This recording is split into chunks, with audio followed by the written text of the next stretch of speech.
George Bridge, fullback for Canterbury, the Crusaders, and now the Barbarians, was listed as being 22 years old in the match program.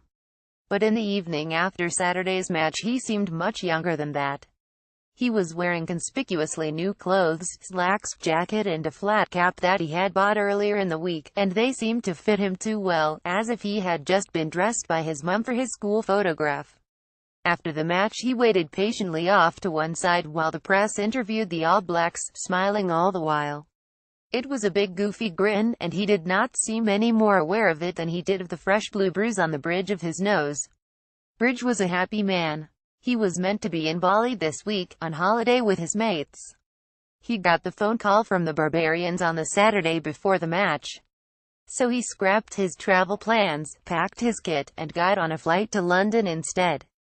In the changing room at halftime, when the Barbarians were leading 17-10, their head coach, Robbie Deans, turned to Bridge and said, "This is better than Bali, isn't it?" Bridge agreed with him, "It sure was." He said later that he felt like a little kid again, playing on a frosty morning back in Gisborne, where he grew up. It could have been an English player in Bridge's place, outplaying the All Blacks in front of 60,000 fans at Twickenham, if only the Premiership clubs had not reneged on an earlier agreement and refused to release anyone for the game. After the match, Deans had a dig at them. "It's a great shame for them," he said, talking about the players who had missed out, because it's a great opportunity for them to experience the level. A year from now, Deans pointed out, England finally have a test against the All Blacks themselves, at this same ground. "So this," he said, "has been an opportunity missed, as some of those 23 could have had a taste. Instead, England's best players were resting up and a lot of the rest were slogging away in the Anglo-Welsh Cup." Bridge and a handful of other young Kiwis, like Richie Munga, Vince Aso, Atu Moli, got the benefit of it.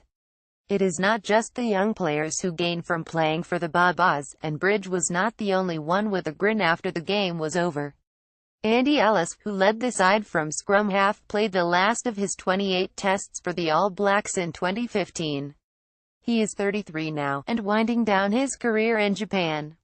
"He had a ball. When I moved to Japan, all the pressures of New Zealand rugby were gone and I started enjoying my rugby again," Ellis said before the game.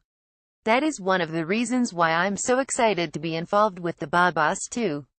It's the reason why I played rugby, to play rugby with my mates."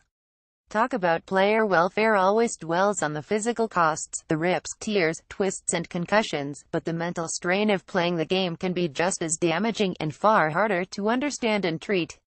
Ellis certainly is not the only player who has found himself ground down by the treadmill of professional rugby, the constant pressure put on players by clubs and coaches. Julian Savea has been suffering, too.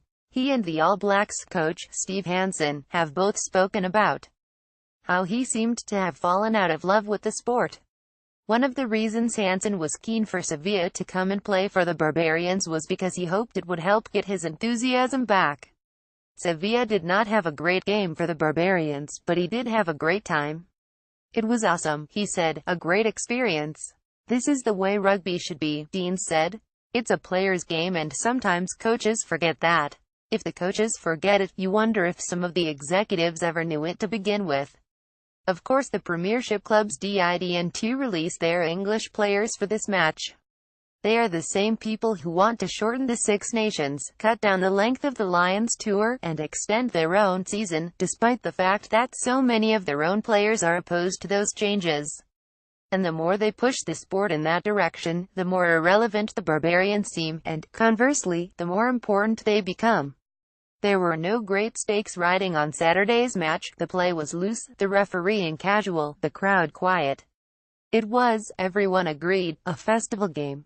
Before long, a lot of people will probably have forgotten it even took place.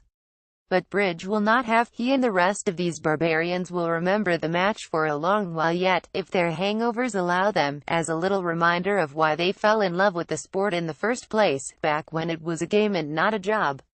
In the modern era, those barbarian values are becoming vanishingly rare, and that only makes them more precious.